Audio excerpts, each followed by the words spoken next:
The most dangerous cage is the one dressed like freedom. Remember that, my friends, because today we're not talking about monsters. We're talking about masks, and not all red flags wave violently. Some come whispered, even smiling. Let that settle in your chest for a second. This is the truth no one tells you. The most damaging relationships don't start with obvious disrespect. They start with almost healthy, almost kind, almost real. But behind those sweet words and calm smiles, sometimes lives a man who's emotionally unavailable, psychologically manipulative, and deeply unwilling to grow.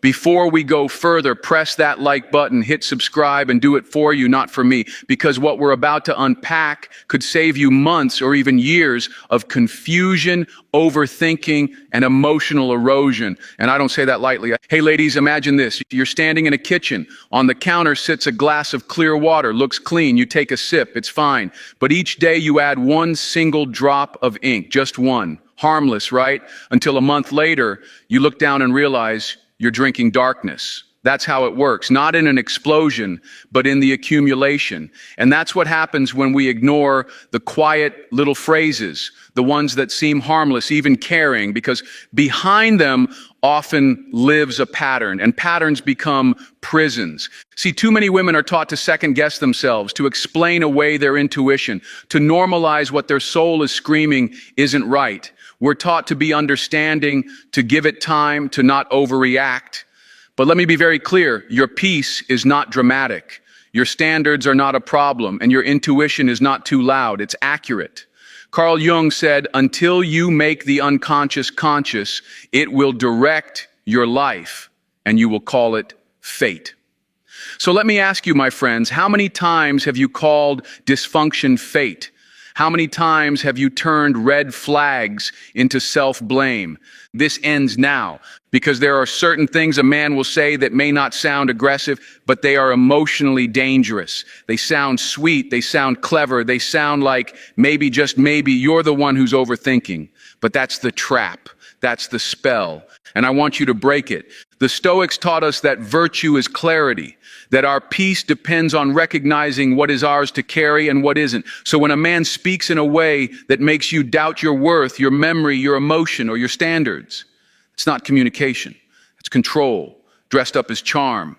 Letting these phrases slide is like feeding poison in teaspoons. By the time it hits, you won't even know where it came from. That's why we're going to walk through 5 seemingly innocent phrases that hold some of the darkest energy. Because this is not about fear. This is about freedom. You don't need to fight for your place in a man's life. You need to protect your place in your own. So stay with me. This isn't about bashing men. It's about building discernment. It's about seeing through the mask and trusting what you feel before it's too late. And yes, some of this may be uncomfortable. You may recognize phrases you've brushed off before. That's okay. We're not here to judge the past. We're here to reclaim the future. And by the end of this, you're going to walk away sharper, stronger, and more sovereign than ever before. Because the woman who knows what to walk away from, she doesn't just avoid heartbreak, she commands peace.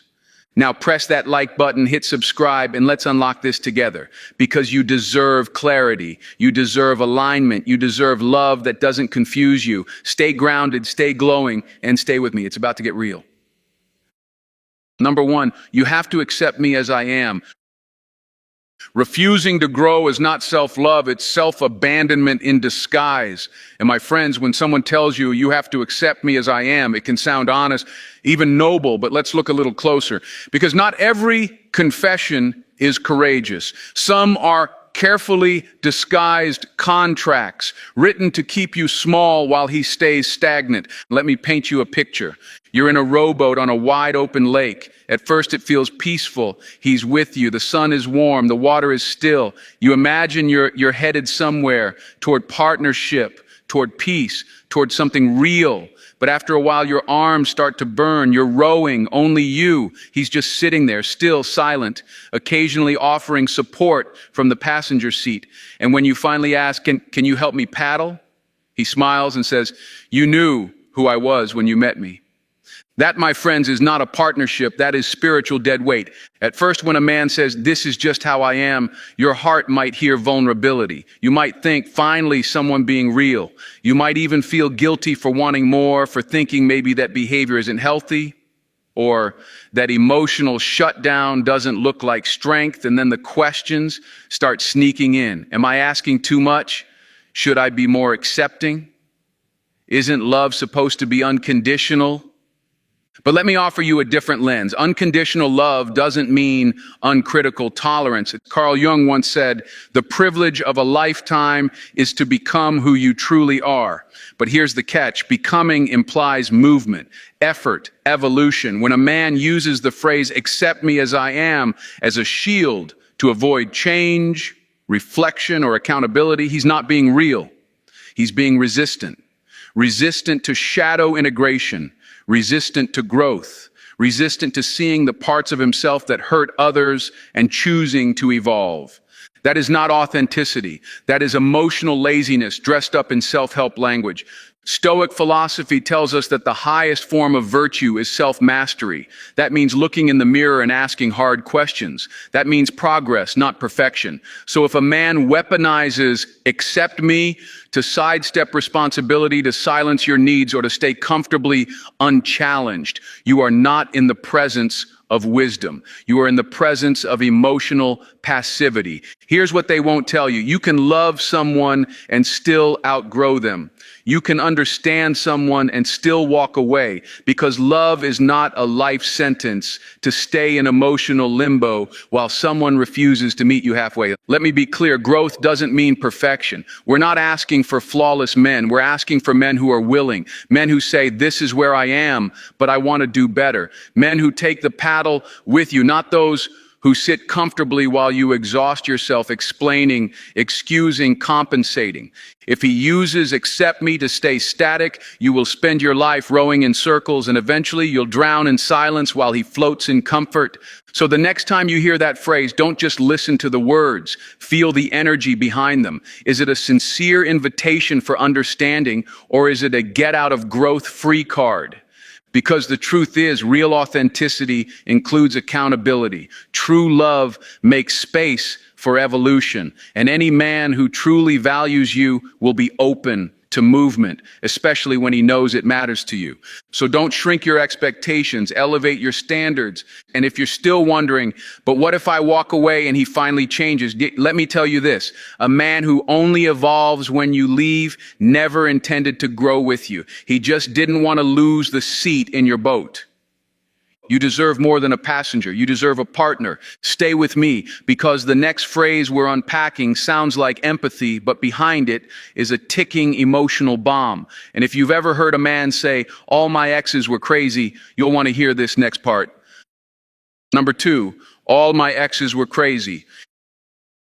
He who casts all blame outward is building a cage inward. That's where we begin, my friends, because when a man says, "All my exes were crazy," he's not telling you his past. He's telling you his pattern. And if you're not listening carefully, you might mistake that red flag for a sad love song. Now, I know at first it sounds like intimacy, vulnerability, maybe even trust. He opens up, tells you about his ex who lied, another who was manipulative, and one who was just too much. You nod, empathize, feel special because you're not like them. You're calm, you're stable, you listen. He says you're a breath of fresh air, the one who finally gets him. You feel chosen.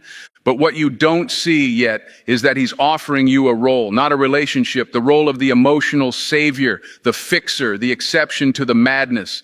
This, my friends, is not connection, it's bait. Carl Jung taught us what we do not make conscious will control us. And a man who has nothing but bad things to say about every woman before you, he's not healed. He's haunted by his own unacknowledged patterns, by the parts of himself he refuses to own. The shadow. Because let's be honest, can it really be that every single ex was toxic, or is he the common denominator in his own story? The Stoics tell us that our peace depends not on events, but on our interpretation of them. That means accountability. That means reflection. That means owning your side of the street. But a man who tells you Every bridge behind him was burned by crazy women. He's not reflecting, he's deflecting. And here's the quiet danger. If you ignore this pattern, you don't break it, you become it.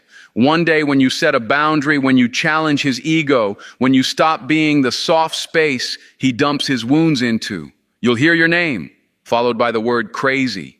So don't fall for the performance of the wounded good guy. Ask yourself instead, what role am I being cast in, and how long before the script flips?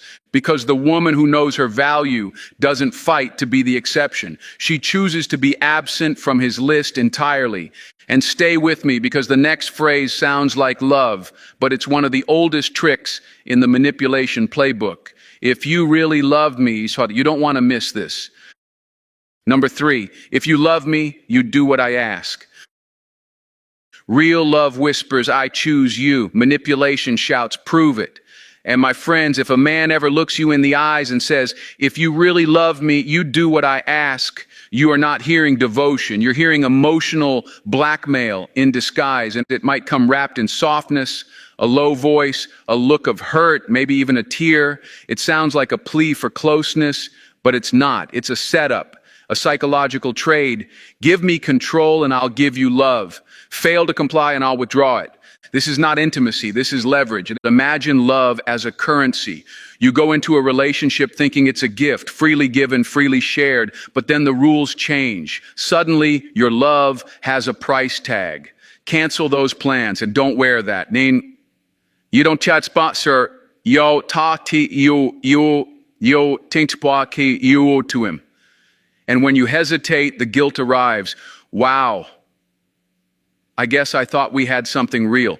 What he's doing isn't about affection. It's about control, power dressed up as vulnerability. Carl Jung warned us, where love rules, there is no will to power. And where power predominates, love is lacking. You're not in a partnership, you're in a quiet tug of war. And the rope is your sense of self. And the Stoics believed that true love is built on freedom, not fear. Epictetus said, no man is free who is not master of himself. And I'll tell you this, when someone tries to master you through emotional manipulation, they have already lost their own freedom, and they're trying to take yours with them. And ask yourself, my friends, is this a request or a demand? Is he asking for connection, or obedience? Does your yes feel like love or like surrender? Because here's the truth. Love is not a receipt. It is not proof. It is not a performance. If a man needs to see compliance to believe in your feelings, he doesn't trust you. He doesn't see you. He's negotiating with his fear and using your heart as the collateral. Don't sell pieces of your soul to pay for someone else's insecurity.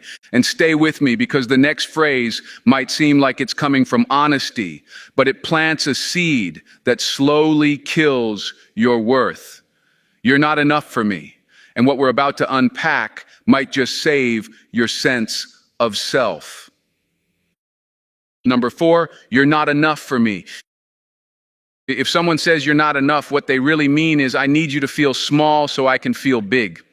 And that, my friends, is the moment you stand up, not just from the table, but from the whole illusion. Because when a man looks at you and says, you're not enough for me, he's not delivering truth. He's projecting emptiness, his, not yours. This isn't feedback. It's a fracture disguised as fact. At first you may freeze. You replay it in your mind, trying to decode it. Am I not exciting enough, not pretty enough, not sexual enough, too independent? That sentence lands like a dagger to your identity. And before you realize it, you're not just hurt, you're editing. Editing your laugh, your opinions, your clothing, your dreams, chipping away at your wholeness, hoping to somehow fit into his ever-shifting mold of enough. But let me remind you of something unshakable. Your worth is not a debate. You were never meant to be someone's performance piece. You are not clay for another man's approval. You are art already complete. Carl Jung said, people will do anything, no matter how absurd, to avoid facing their own souls. So what do they do instead? They project. A man burdened by his own inadequacy will point the finger outward. You must be the problem. You must be lacking, because if he faced himself fully, he'd collapse under the truth. And the Stoics, they saw this game from a mile away. Marcus Aurelius said, do not let another man's soul rule over yours. That means don't take direction from someone who can't even lead themselves. Don't dance for applause from a broken stage. You might think, if I just become more, maybe he'll see me differently. But the goalpost will always move. What's not enough today will be too much tomorrow. Why? Because he's not searching for you. He's searching for something to control. So don't bend, don't shrink, don't barter with your essence. Let him go. Let him chase the fantasy he's projecting while you walk boldly in your reality. And stay with me, because what comes next is more subtle, but just as dangerous. It sounds like freedom, but it's laced with sarcasm, silence, and emotional traps. Do whatever you want. That's not permission. That's manipulation. And we're about to tear it wide open. Number 5, do whatever you want, said with sarcasm. When someone gives you the illusion of freedom but punishes you for taking it, that's not love, that's a trap.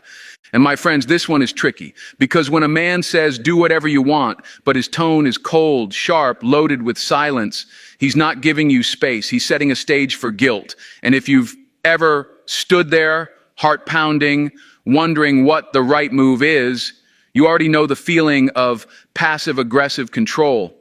At first, it sounds like he's giving you agency. Go ahead. It's your choice. But there's a chill in the air. His jaw tightens. His voice flattens. He says, I'm fine, but the room feels anything but. That's not permission. That's a silent dare. And now, instead of acting freely, you're trying to decode the trap.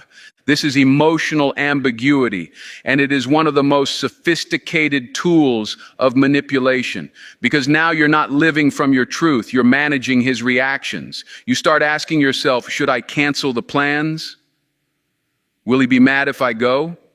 Maybe I'll just stay home, just in case. Carl Jung said, the shadow is that which the ego does not wish to see. And in this case, his shadow speaks in code. He doesn't say what he wants, but expects you to read his silence, feel his disapproval, absorb his resentment. He avoids direct communication while blaming you for not understanding. And it's not just immature, it's controlling, but camouflaged. And the Stoics, they had no patience for riddles. Seneca said, speak in such a way that your words require no interpretation. In other words, if love requires you to be a mind reader, it's not love, it's a power play. Here's the truth. Clarity is a form of respect. If a man can't give you that, he doesn't deserve access to your presence. So when he says, do whatever you want, don't bend, don't plead, don't over-explain. Take him at his word and act from your own truth, not from fear, not from guilt, from knowing. Because your choices should never be punished by silent treatment. Love should never feel like a test you didn't know you were taking. And stay with me, because next we're diving into the psychological sleight of hand that turns reality inside out. The phrase, I never said that, and what it reveals, pure gaslight. Let's keep going. Number 6, I never said that. Gaslighting doesn't make you forget the truth. It makes you question if you were ever allowed to trust yourself.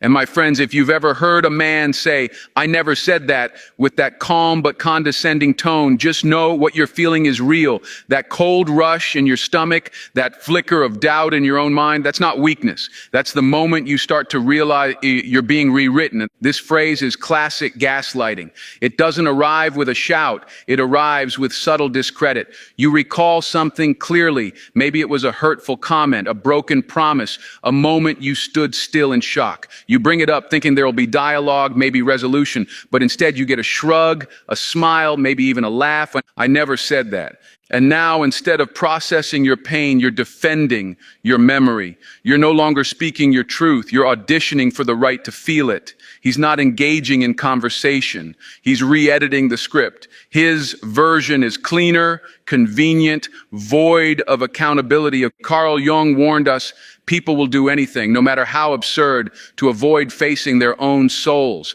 And that's exactly what this is, the denial of the shadow self, a refusal to look inward. So he rewrites the past to keep his ego intact and makes you the unreliable narrator of your own experience. But here's what the Stoics teach us, and what I need you to hold tight to. Truth does not require the erasure of another's reality. Marcus Aurelius didn't say, control the story. He said, if it is not right, do not do it. If it is not true, Do not say it. A man who honors truth will meet your pain with presence, not erasure. So let's reframe it. If your version of reality is always on trial, if every disagreement turns into a courtroom drama where he plays the victim, the judge, and the defense attorney, you're in the wrong courtroom. You are not crazy. You are not overreacting. You are not confused. You are being manipulated. And here's the most dangerous part. If you stay long enough, you start gaslighting yourself. You'll say, maybe I misunderstood.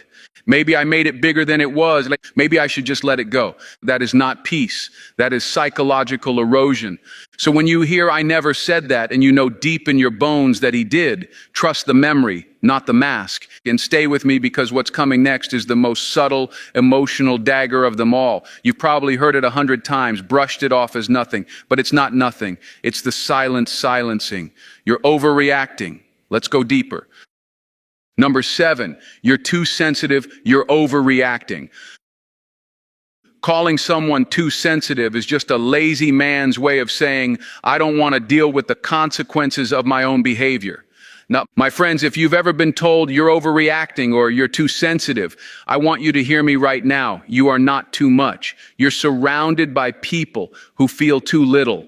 This phrase isn't feedback. It's dismissal disguised as concern. It's not meant to connect. It's meant to contain you, to shrink your emotional response down until it no longer makes him uncomfortable. And it works at first. You hear it and you pause, you second guess. You ask yourself, was I too emotional? Should I have just let it go? You start walking on eggshells, editing your truth, silencing your instincts, not because you believe you were wrong, but because you fear being called difficult, dramatic, or unstable.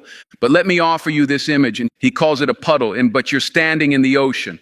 Carl Jung spoke of the repression of the feminine as a collective imbalance, a cultural tendency to suppress emotional wisdom in favor of intellectual control. And what is emotion if not the soul's way of speaking? You were not born to be polite in the face of pain. The Stoics, though often misread as emotionless, actually made room for deep internal awareness. Marcus Aurelius wrote about temperance and presence, but he never said, don't feel. He said, feel with wisdom. Compassion starts with validating experience, not silencing it. So when a man tells you you're too sensitive, what he's really saying is your emotional truth makes me uncomfortable and I would rather discredit it than deal with it. That is not maturity. That is emotional avoidance in a tailored suit. Let's be clear, your emotions are not random storms. They are internal weather reports. They tell you when something is off, unsafe, or unaligned. They don't need to be shut down. They need to be listened to, because every time you let someone redefine your pain, you give them access to rewrite your reality. And eventually you won't just stop expressing, you'll stop feeling.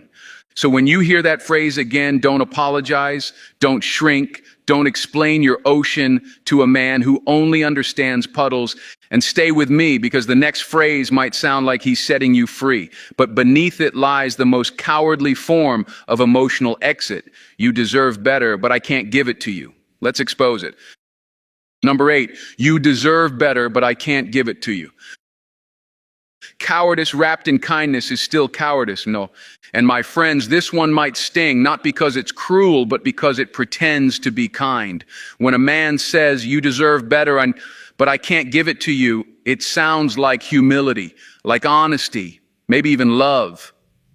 But underneath that polished delivery is the softest, slickest form of emotional escape. And this isn't self-awareness, it's emotional outsourcing. Let's break it down. At first you might feel respected, seen even. He's acknowledging your worth, isn't he? He's saying you're too good for him, and that has to mean something. But the more you sit with it, the more you realize he's not actually doing anything with that realization. He's not rising to meet your worth. He's using it as a shield to step back from responsibility. Carl Jung taught us that not all abandonment is loud or violent. Sometimes it comes dressed as honor. I'm just trying to protect you. I don't want to hurt you.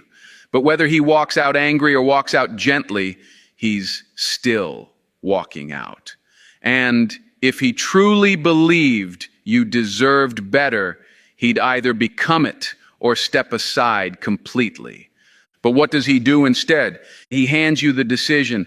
I can't give you what you need, but I hope we can still be something. That's not closure. That's a trap. Now you're left holding all the weight. If you stay, you're settling. If you go, you're the one who walked away. That's not freedom. That's a man releasing responsibility, not from love, but from emotional laziness. And the Stoics, they had no time for soft exits wrapped in flattery. A virtuous man, as Seneca said, is not one who explains failure eloquently, but one who lives in accordance with truth. Real integrity doesn't dress up excuses as enlightenment. Let me make this clear. You are not the prize someone lets go of to sound noble. You're not the wise woman he respects too much to grow for.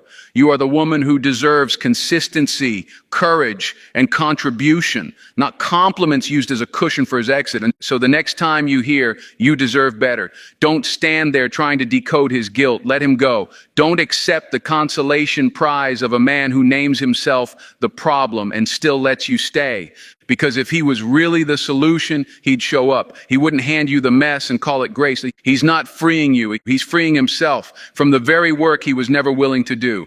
And now, my friends, we've walked through all 8 phrases, but we're not done yet. Because the power isn't just in recognizing what to walk away from, it's in understanding what to walk toward. Let's close this strong. Stay with me. So let's bring this full circle, my friends. These phrases may sound small, even subtle, but they are signals. Signals of avoidance, manipulation, and emotional immaturity. You were not born to decode half-truths or carry the weight of someone else's shadow. You deserve clarity, growth, and connection that honors your whole self. And so if any of this spoke to you, press that like button, hit subscribe, and share this with a woman who needs to hear it. Not for hype, but for healing. Stay grounded, stay glowing, and remember, the strongest move you'll ever make is walking away from what dims your light.